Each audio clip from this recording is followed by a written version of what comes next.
So 8వ రోజు రాణి గారు కూర్చున్నారు. దీనిది రాజుగారు ఇద్దరు వచ్చారు. రాణి గారు చక్కగా ఉత్సాహంగా నీట్గా చక్కగా తయారయ్యి కూర్చున్నారు. ఈయన 8వ ప్రశ్న అడగడం మొదలుపెట్టారు. దీనిది ఇద్దరు భార్యాభర్తలు ఉన్నారు. ఇద్దరికి ఒకరంటే ఒకరు గిట్టదు. ఆమె మొదటి నుంచి కొంచెం ఇష్టం లేకుండా ఉండడం వల్ల ఆయనకు కూడా ఆమె అంటే పెద్దగా ఇష్టం పోయింది. భార్యాభర్తలకి అయితే ఏదో ఉంటున్నారు, ఆమె వంట చేస్తుంది, ఆయన వస్తున్నాడు, తింటున్నాడు, పెడుతున్నాడు, అంతవరకే వాళ్ళ జీవితం వెళ్ళిపోతుంది తప్ప పెద్దగా ప్రేమగా మాట్లాడుకోవడం కానీ ఏం ఉండదు. బయటికి వెళ్ళేటప్పుడు వెళ్ళి వస్తాను, వచ్చేటప్పుడు అన్నం పెట్టు, అలా చిన్న చిన్న మాటలు. ఆవిడ అలాగే ఉంటుంది. ఇద్దరి జీవితం అలాగే వెళ్ళిపోతుంది. వెళ్ళిపోతున్నప్పుడు ఒకరోజు ఒక రాజు పురోహితుడు అక్కడికి వచ్చాడు. ఆమె చూసుకుంటే సహజంగా జరిగేవి బయట. ఆమెకి ఏమైంది, భర్త మీద ఇష్టం లేదు కాబట్టి ఆయన చూసినప్పుడు వ్యామోహం కలిగింది ఆమెకి. అలాగే రాజపురోహితుడికి కూడా ఈమె చూసాక ఈమె సౌందర్యం బాగుంది, ఆయనకు కూడా కలిగింది. ఇద్దరు ఇష్టపడ్డారు. కానీ వాళ్ళిద్దరూ కలవడానికి మాట్లాడుకోవడానికి అయ్యేది కాదు. ఎందుకు అని అంటే ఈయన చాలా స్ట్రిక్ట్ అనమాట. ఆమెతో పెద్దగా ఉండకపోయినా ఆమె విడిచిపెట్టి వదిలేదు. నీ అందరికి నువ్వు తిరిగి అన్నట్టు వదలలేదు. ఎక్కడికి విడిచిపెట్టేవాడు కాదు.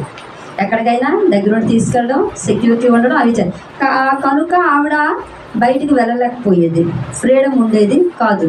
కానీ ఆయన ఎలా అయినా కలవాలి. ఇద్దరికి ఇష్టత అయితే పెరుగుతూ వచ్చింది. వచ్చాక ఇప్పుడు ఈ రాజపురోహితుడు ఆమెను కలవాలంటే అవ్వట్లేదు. ఏం చెయ్యాలని ఆలోచించి ఇతనితో స్నేహం మొదలుపెట్టాడు. ఈ భర్తతోని స్నేహం మొదలుపెట్టాడు. ఆయనకు కొన్ని మంత్రాలు అవి వచ్చు, నాకు ఇవి వచ్చు అవి వచ్చు చెప్తా. అలాగా నాకు పరకాయ ప్రవేశం కూడా చేయడం వచ్చు. శరీరంలోనే ఆత్మని బయటికి మళ్ళీ వేరే శరీరంలో ప్రవేశపెట్టడం కూడా నాకు వచ్చు. నీకు అవన్నీ నేర్పిస్తాను అని స్నేహం చేస్తే అలాగా ఇన్ని కొన్ని నియమాలు పాటించాలి, ఆహార నియమాలు ఇలాను ఈయన అవన్నీ నేర్చుకున్నాడు. ఆహార నియమాలు ఇవ్వాలి. ఒకరోజు అయితే ఈరోజు రాత్రి ఇద్దరం ఆ విద్యని నీకు నేను నేర్పిస్తాను, నువ్వు చేద్దు కాని పద అనేసి అన్నప్పుడు భార్యకి చెప్పాడు, నేను రాత్రి వేరే పని మీద బయటకు వెళ్తున్నాను, రాత్రికి రాను, తలుపు గడివేసుకొని పడుకోని. ఈవిడ వెంటనే మనస్సులో అనుకుంది, ఎలాగో భర్త రాడు కదా, రాత్రి అతని దగ్గరికి వెళ్ళిపోదామని ఈమె ప్లాన్ వేసేసుకుంది. వీళ్ళిద్దరు కలిసి వెళ్తున్నారని ఆమెకి తెలియదు, వీళ్ళిద్దరు వెళ్తున్నారని. ఈ భర్త వెళ్ళాడు, ఆయన వెళ్ళారు. ఇద్దరు శ్మశానంలోకి ఆయన చెప్పిన మంత్రం ఇద్దరు పఠించగానే ఇద్దరు శరీరాల్లోంచి ఆత్మలు బయటకు వచ్చాయి. ఈ రాజపురోహితుడు వెంటనే ఏం చేశాడు, ఈ భర్త శరీరంలో ఆయన ప్రవేశించాడు. ఇతను చుట్టుపక్కల చూశాడు, ఏదైనా బాడీ ఉంటుందేమని. ఎక్కడ ఇది కనబడలేదు. సరే ఏం చేస్తానని ఆ పురోహితుడు శరీరంలోకి ఈయన ప్రవేశించాడు. ఈ భర్త శరీరంలో ఉన్న అతను వెంటనే లేచి వెళ్ళిపోయాడు. ఎక్కడికి, వాళ్ళ ఇంటికి. ఈమె ఏం చేసింది, ఇంటి దగ్గర ఉండలేదు, తలుపులేసి ఈ రాజపురోహితుడి ఇంటికి వచ్చేసింది.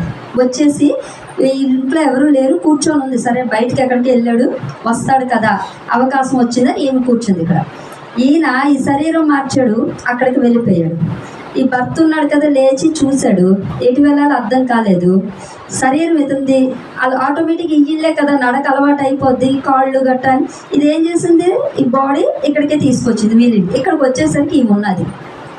ఈమెను చూశాడు, ఇదేంటి నా భార్య ఎక్కడున్నది పురోహితుడిలో అని ఫస్ట్ అనుకోగానే ఆ భార్య పరిగెట్టుకొని వచ్చింది. వచ్చి చేతులు పట్టుకొని మాట్లాడేసరికి ఈయన మనస్సు చలించింది ఒక్కసారి. ఇన్నేళ్లలో భార్య ఎప్పుడు ఈయనతో అలా ఉండేది లేదు, ప్రేమగా మాట్లాడింది లేదు, దగ్గరికి వచ్చింది లేదు. ఈయన పురోహితుడి శరీరంలో ఉన్నానన్న విషయం మరి గుర్తుకు రాలే.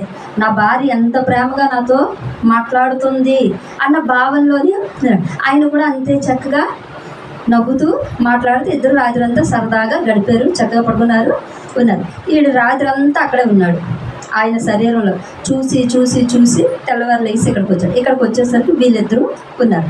వీడు గబుక్కున ఈ భర్త శరీరంలో ఉన్నవాడు ఈ పురోహితుడి శరీరంలో ఉన్న దగ్గరికి, నువ్వు నా ఇంటికి ఎందుకు వచ్చావని అడిగాడు. అప్పుడు ఈయన స్పృహ వచ్చింది, నేను వీడి శరీరంలో ఉన్నాను కదా, వీడింటికి వచ్చా, నా భార్య ఎందుకు ఇక్కడ ఉన్నది. అప్పుడు ఆలోచన వచ్చింది అతనికి. రాత్రి ఆ విషయం మర్చిపోయాడు ఆ ప్రేమలోని. నా భార్య ఇక్కడికి వచ్చింది, శరీరం వీడిది, లోపల నేనున్న ఆత్మ, కానీ శరీరం వీడిదిగా, నా భార్య ఇక్కడ ఉన్నది అంటే వీళ్ళిద్దరి మధ్యన ఏదో ఉంది. అప్పుడు ఇద్దరు గొడవ పడ్డారు. నువ్వెందుకు నా శరీరంలో దూరావు, నువ్వెందుకు అక్కడికి వెళ్ళావు, నేను ఇక్కడికి వచ్చాను కాబట్టి నాకు విషయం ఇది. మీ ఇద్దరి మధ్యన ఇది. ఆమె ఏం మాట్లాడడానికి అప్పుడు పరిస్థితి అర్థమైంది. నిదానంగా ఉంది. ఇద్దరు గొడవ పడ్డారు. ఈ పురోహితుడు బెదిరించాడు, నీవు ఇప్పుడు శరీరం విడిచిపెట్టకపోతే ఈ శరీరాన్ని కాల్చేస్తా, నేను చచ్చిపోయినా పర్వాలేదు, మరి నీకు శరీరం ఉండదు అని బెదిరిస్తా. అయినా బాబు మరేం వద్దు, నీ శరీరం నువ్వు తీసుకో, నా శరీరం నేను తీసుకుంటానని ఇద్దరు మళ్ళీ పరకాయ ప్రవేశం ఎవరి శరీరంలో వాళ్ళు ఇంటికి వెళ్ళిపోయారు. ఇంటికి వెళ్ళిపోయిన నుంచి భర్త కోపం, ఆమె ప్రేమ అయితే ఉంది, అందింది అని కానీ నాకు కాదే, శరీరం వాడిదిగా అని లోపల కుమిలిపోయి బాధపడ్డాడు అనమాట. బాధపడి ఆయనతో గొడవ పడ్డం మొదలుపెట్టాడు. ఈమెలో అప్పుడు చల్లం వచ్చి మార్పు వచ్చింది. అంటే ఈమె ఏమి కాదు, అప్పుడు ఏమి అనిపించింది అంటే శరీరం అతనిదే, గుణాలు ఎవరివి? ఆత్మపరంగా ఇతనివి. అంటే నా భర్తలో ప్రేమించే లక్షణం ఉన్నది, నేను ప్రేమను ఇవ్వలేదు కాబట్టే ఆయన దగ్గర నుంచి నేను ప్రేమను పొందలేకపోయానని తెలుసుకుంది ఆమె కుదిరిపడింది. కానీ ఇంక లోపల బాధ ఉండిపోయిందిగా. అప్పుడు ఆ పురోహితుడితో వెళ్ళి గొడవ పడి ఏం చేశాడు, రాజుగారి దగ్గర వెళ్ళి సమస్య పెట్టగానే దీనిది అడిగాడు. రాజుగారు ఏం చెప్పుకుంటారు అసలు ఈ సమస్యకు పరిష్కారం, ఎవరిది తప్పు, ఎవరిది శిక్ష పడుతుంది? అప్పుడు ఆ రాజుగారు చెప్పిన సమాధానం ఈమె చెప్తుంది, చంద్రకళ. ఏంటంటే తప్పు ఆమెది కాదు, భర్తది కాదు, వాడిది కాదు. ఆ రాత్రి తప్పు జరిగిందంటే శరీరపరంగా అతనైనా ఆత్మపరంగా భర్త ప్రేమనే పొందింది, ఈమె ప్రేమ కూడా భర్తకే ఇచ్చింది. అది అనుకోకుండా జరిగిన ఒక చిన్న సంఘటన. రెండవది, ఈయన ప్రేమ ఆమె అందించలేదు కాబట్టి ఈయన అందించలేకపోయాడు ప్రేమ. ఆమె ఇచ్చుంటే భర్త కూడా అంతే ప్రేమ ఇచ్చుండేవాడు. ఇందులో ఎవ్వరి తప్పుడు యాదృచ్ఛికంగా జరిగింది. ఇంకా రాజపురోహితుడు కూడా ఆమెను మోహించాడు కానీ శరీరపరంగా ఆయన ఏ తప్పు చేయలేదు. జరిగిందంతా భర్తతోనే. ఇంక ఇందులో తప్పు పట్టడానికి ఏమున్నది? ఎవరిది తప్పు లేదు. కాలం వాళ్ళకి అలాగా గుణపాఠం నేర్పింది. ఆ విధంగా ఇది దైవం ప్రకారం జరిగి ఎవరికి వాళ్ళే గుణపాఠం నేర్చుకున్నాడు. ఆయన ఎవరికి చెప్పకుండా ఉండుంటే విషయం వాళ్ళ ముగ్గురులో ఉంది. ఈరోజు రాజు వరకు వచ్చింది కాబట్టి ఊరందరికీ తెలుసుకొని ఆ రాజ్యాన్ని విడిచిపెట్టి అక్కడి నుంచి వెళ్ళిపోయాడు. ఇందులో ఎవరిది దోషమే లేదు. సింపుల్గా చెప్పేసింది ఆవిడ కదా, సింపుల్గా తేల్చేసింది. మళ్ళీ స్టేజ్ ఈ రాజుగారి ముఖం అంతే డేలా పడిపోయింది. ఇతను వేసే ప్రతి ప్రశ్న తర్వాత రాణి గారికి చాలా నెక్స్ట్ కథల్లో ఉంటాయి. ఆమె ప్రతిదీ గుచ్చుతూనే ఉంటుంది. వెళ్ళిపోయారు ఆ రోజు. మళ్ళీ next day same as it is లేచారు, ఫ్రెష్ అయ్యారు, ఏముంది వచ్చారు. మళ్ళీ 9వ రోజు కూర్చున్నారు. ఈసారి చాలా మంచి చిన్న సింపుల్ది కానీ అర్థం ఎక్కువ ఉన్నది అడుగుతాడు. దీనిది ఒక వర్తకుడు ఉన్నాడు. ఆ వర్తకుడు వ్యాపార రీత్యా వేరే ప్లేసులకి వెళ్తుంటాడు. దగ్గరగా ఉన్నప్పుడు గుర్రాల మీద వెళ్ళి వ్యాపారం చేస్తారు ఇచ్చేసి, దూరంగా ఉండేటప్పుడు పడవల మీద వెళ్తారు. అంత వ్యాపారం సార్. ఈసారి ఆయన వ్యాపారం ఎడారి దాటి వెళ్ళాలి. ఒంట్ల మీద ఎడారి, చాలా సమూహం చేసుకున్నారు, అందరు రెడీ అయ్యారు, ఒంట్లు వేసుకున్నారు, వెళ్తారు. అవి వెళ్తున్నప్పుడు ఎడారిలోని ఎండమావులు ఉంటాయి. అవి ఎలా ఉంటాయంటే నీళ్లతో నిండినట్టు కనపడుతుంటాయి. దూరం నుంచి నీళ్లు, దగ్గరికి వెళ్ళేసరికి ఏమి ఉండదు. ఇలాగే ఈ వ్యాపారకులు చూశాడు. అదిగో అక్కడ నీళ్లు ఉన్నాయి, అక్కడ ఏదో ఊరు కూడా ఉన్నట్టుంది, పదండి అక్కడికి వెళ్దాం. అలా అని దగ్గరికి వెళ్ళేసరికి అక్కడ ఏమీ లేదు. వీళ్ళందరూ అంటున్నారు అలా కనబడుతుంది కానీ ఏముండదు, అది భ్రమ. అయినా ఆయన వెళ్ళే. భ్రమ ఎందుకు అవుతుంది? నీడ కనబడ్డదంటే నీడ ఉన్నట్టేగా, అంటే అవి కనబడుతుంటే ఉంటాయి అని చెప్పి ఆయన వాదించాడు. ఇలాగ అందరినీ తిప్పుతుండడం వల్ల పాపం మా ఎండకు చాలామంది చనిపోయేసరికి కొంతమందికి భయం వేసి వీడితో ఉంటే మనం కూడా చచ్చిపోతాం, వెళ్ళిపోదామని చాలామంది వదిలేసి మా ప్రయాణం దిక్సూచి ఉంటుంది కదా, దాన్ని బట్టి మేము ప్రయాణం చేసుకుంటామని చాలామంది వెళ్ళిపోయిన తర్వాత ఒంట్లు చచ్చిపోతున్నాయి. పొమ్మాడు ఎడారంతా తిప్పేస్తున్నాడు, ఎక్కడ ఎండమావి కనబడతాను, ఒంట్లు చచ్చిపోయి. ఇతను డబ్బుతో మళ్ళీ ఒంట్లు కొన్నాడు, వెళ్ళాడు. ఇంకా అందరూ విడిచిపెట్టేస్తాడు. అందరూ ఎంత చెప్పినా వినట్లేదు. వద్దురా మన వ్యాపారం మనం చేసుకుందాం, ఎందుకు వచ్చాము, అది వెళ్ళిపోదాం అంటే వెళ్ళే. ఎండమావి ఉంది, అది ఉంది, నేను నీళ్ళకి వెళ్తాను, పట్టుకుంటాం. ఒకటే పిచ్చిలా పట్టుకొని వెళ్ళి అందరూ వెళ్ళిపోయారు. ఒక్కడు ఆయన దగ్గర డబ్బు అయిపోయింది, ఏమీ లేదు.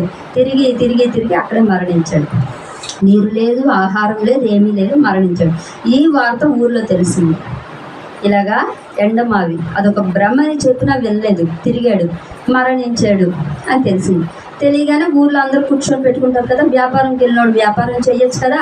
భ్రమ అని తెలిసి ఎందుకు దాన్ని వెనక్కి పడ్డం, ఎండమావిలో నీరు ఉండదు కదా, వాడు ఎలా నమ్మాడు అని చెప్పి వీళ్ళందరూ కూర్చొని గుసగుసలు ఆడుకుంటుంటే అక్కడ ఒక సన్యాసి ఉండి ఆయన పక్కపక్క నవ్వాడు. వీళ్ళ మాటలకి నవ్వి పెద్ద కుండ చిన్న కుండను చూసి నవ్వింది. అంటే అంతా మట్టితో చేసిందే, అది దీన్ని చూసి నవ్విందని ఒక మాట అన్నాడట. అని ఆయన వెళ్ళిపోయాడు. ఎందుకు ఆ మాట అడిగి అన్నాడు అని దీనిది అడిగాడు చంద్రకళ. పెద్ద కుండ సన్యాసి ఎందుకు నవ్వాడు, పెద్ద కుండ చిన్న కుండని చూసి ఎందుకు నవ్విందని అన్నాడు. ఈసారి ఆ మొహం దిగాలుగా పెట్టింది, సమాధానం అయితే చెప్పింది. భ్రమ అని అందరికీ తెలుసు, జీవితమే ఒక భ్రమ, శాశ్వతం కాదని అందరికీ తెలుసు. అయినా సరే దాని వెంట పడతాం మనం. ఆయన వ్యాపారం కోసం వెళ్ళాడు, వ్యాపారం కూడా భ్రమే, అది చేసుకోవచ్చు కదా అంటారు. మరి వీళ్ళ జీవితంలో దేనికోసం వెంపర్లాడుతున్నారు?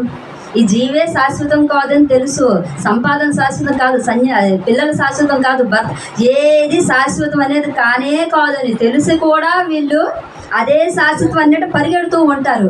ఈ పరిగెట్టిన వాళ్ళు వాడి గురించి మాట్లాడుకుంటున్నారు కూర్చొని. అదే పెద్ద కుండ చిన్న కుండను చూసి నవ్వింది అని అర్థం.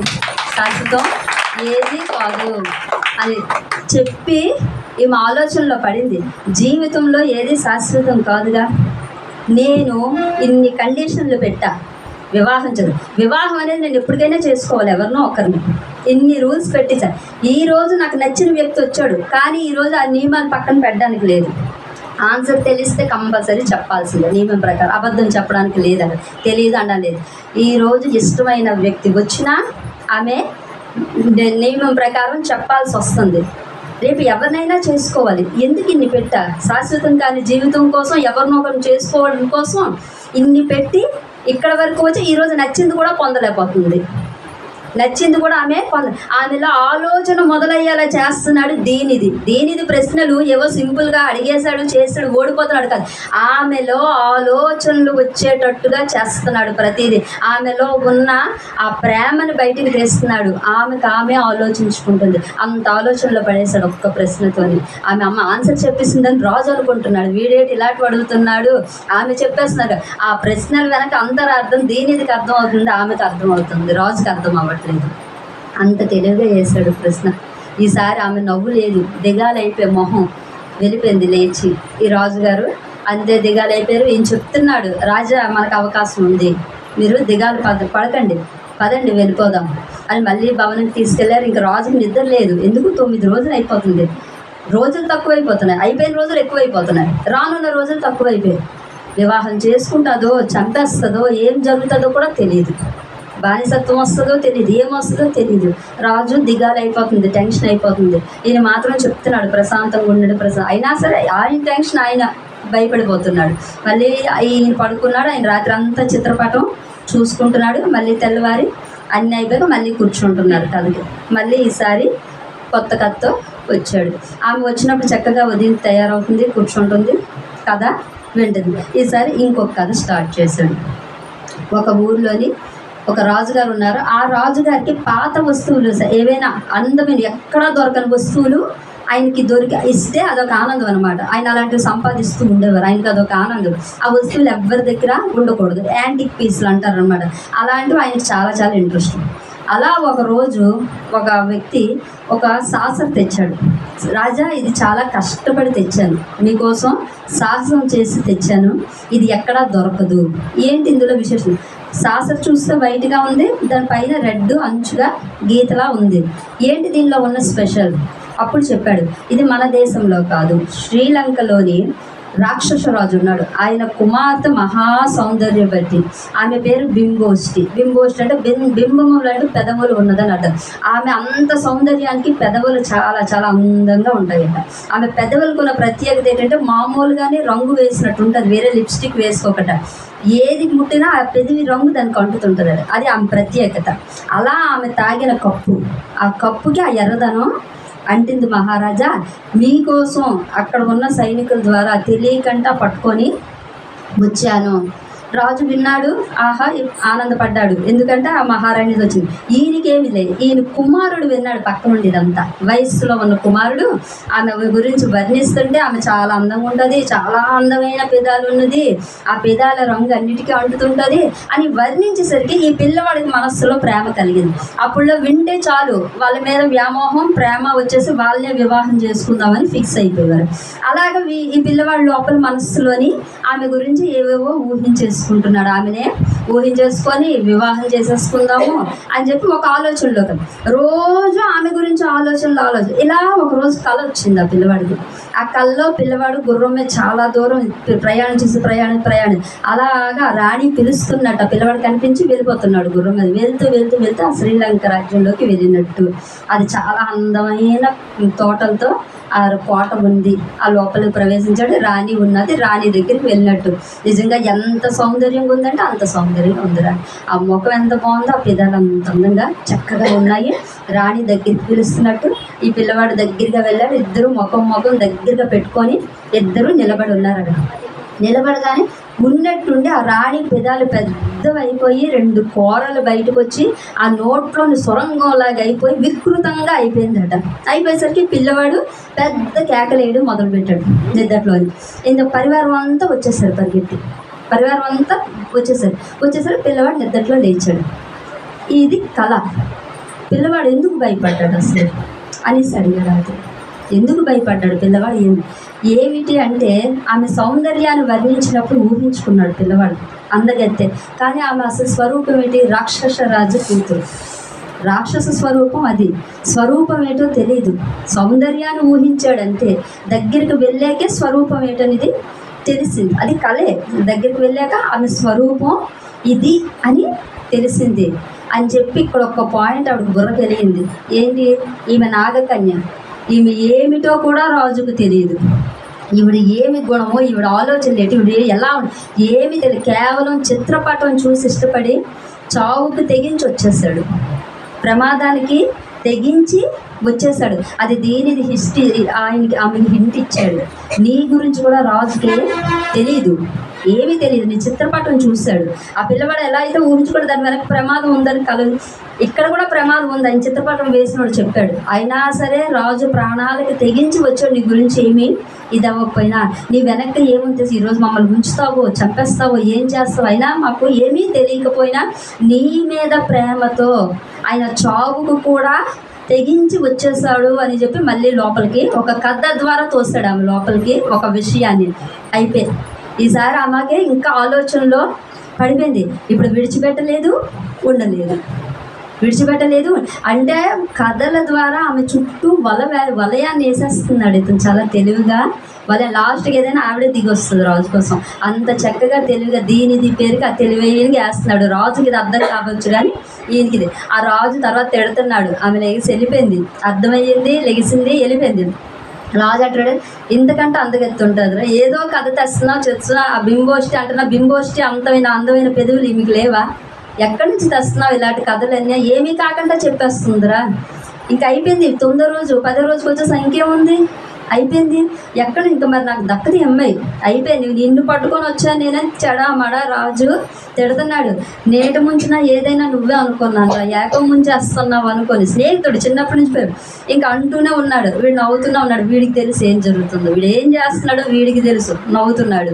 సరే మళ్ళీ రాజుని ఈసారి అక్కడ కూర్చుని చోట నుంచి మరి రాజు లేవలేకపోతే ఆ జబ్బ పట్టుకొని లాక్కొని తీసుకొని వెళ్ళాడు.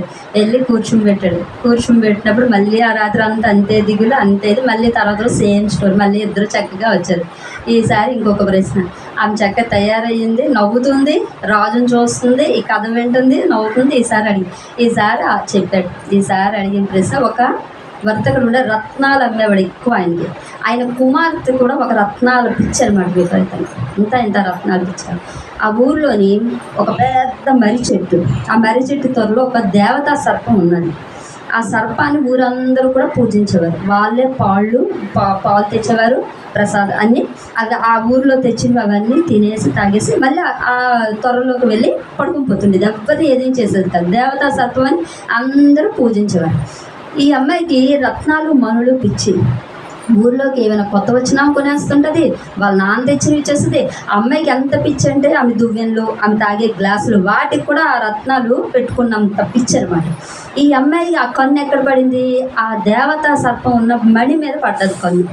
ఆ మణి కావాలని అనిపించి ఏం చేసింది? ఆ వ్యామోహంతో ఈ ఊర్లో వాళ్ళందరూ కొలుస్తారు కదా, పక్క ఊర్లో నుంచి మనుషుల్ని తెప్పించి ఆ పాముని చంపించేసి మణి తీయించేసి తీసేసుకుంది.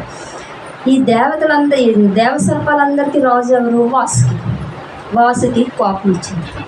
ఒక మణి కోసం ఒక సర్పాన్ని చంపి మణి తీసుకుందని వాసుకి కోపం వచ్చింది. కోపం వచ్చి వెంటనే వాసుకి ఏం చేసింది, ఒక అందమైన పురుషుడిగా మారి ఎన్నో రత్నాలు అమ్మేటట్టు ప్రవేశించాడు. ఆ ఊళ్ళో ప్రవేశించి వాళ్ళ తండ్రి దగ్గరికి వచ్చాడు.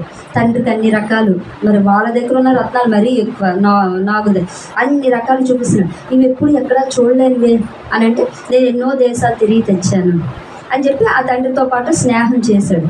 అలా స్నేహం చేసి ఆ తండ్రికి ఏమనిపించింది, కుర్రవాడు బాగున్నాడు, రత్నాల వ్యాపారం, కుమార్తెని ఇస్తే బాగుంటుంది కదా అని ఆ కుమార్తెకు కూడా బాగుంది, ఎన్నో రకాలు తెస్తున్నాడు.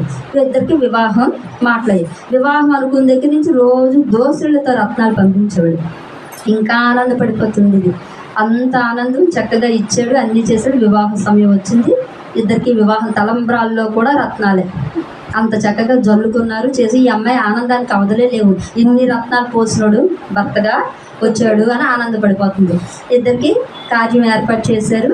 ఈ మధ్య అంత కార్యంకి వెళ్ళారు, లోపల నిలబడ్డారు. అంతవరకు అందంగా ఉన్న పురుషుడు పెద్ద సర్పంగా మారిపోయాడు.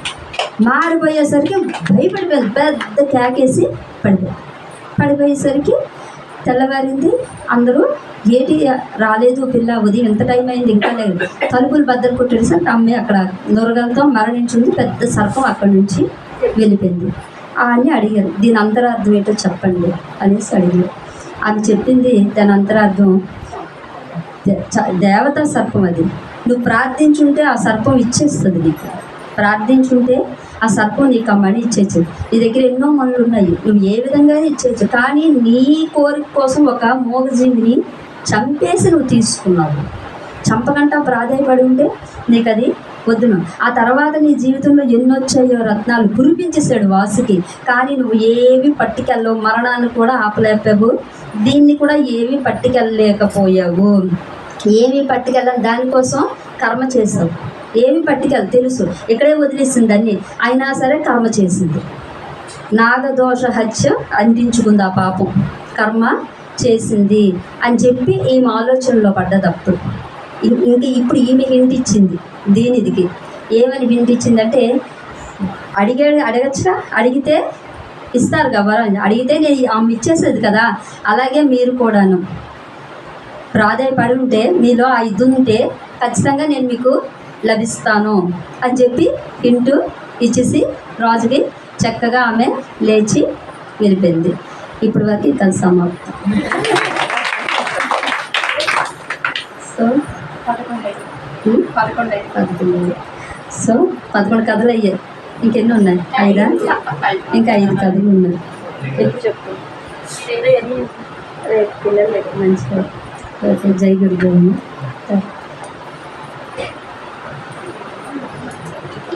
కథలు మనకి రాణి గారికి కథల ద్వారా ఇదేంటి జ్ఞానోదయం చేస్తున్నాడు.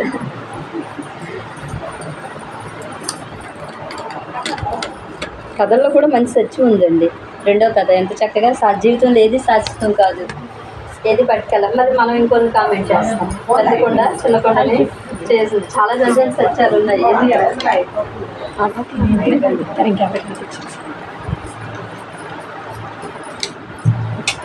దగ్గరికి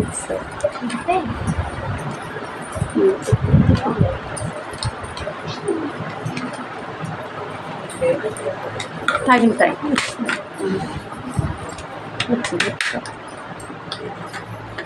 నేను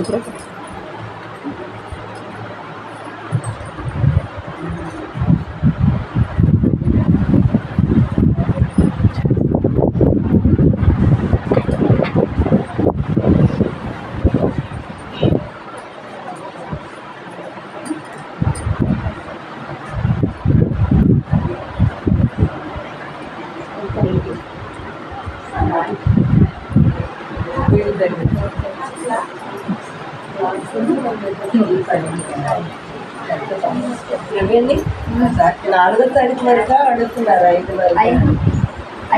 5 వరకు అయితే 6వ తారీఖు నుంచి సాలం కొడతారా? 6వ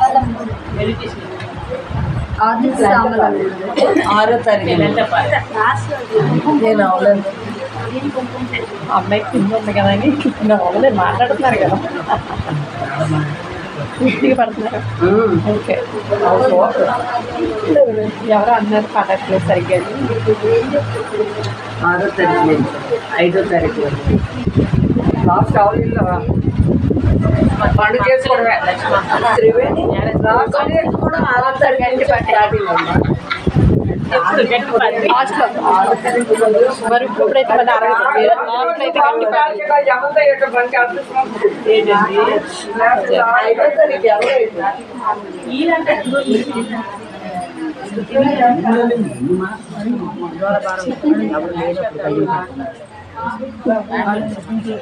అవును 5వ తారీఖునే చెప్పారు. 5వ తారీఖునే చెప్పారు. 5వ తారీఖు థ్యాంక్ యూ సార్. అంటే అన్నీ చెప్తా ఉంటారు. మళ్ళీ సంవత్సరం అయ్యే వరకు చెప్తారు కదా. వెరీ గుడ్ అండి. 3 days అయ్యింది ఇంకా చెప్తున్నారు. ఈ నెల అంతా ఉందట. ఈ 1st తారీఖు అండి మే. జీవితంలో హ్యాపీలు ఉంటాయా మనిషి కాని తర్వాత? జరుపుకోమని చెప్పండి. 1 month కనిపిస్తున్నారా? కనిపెట్టట్లే. పద్మంటి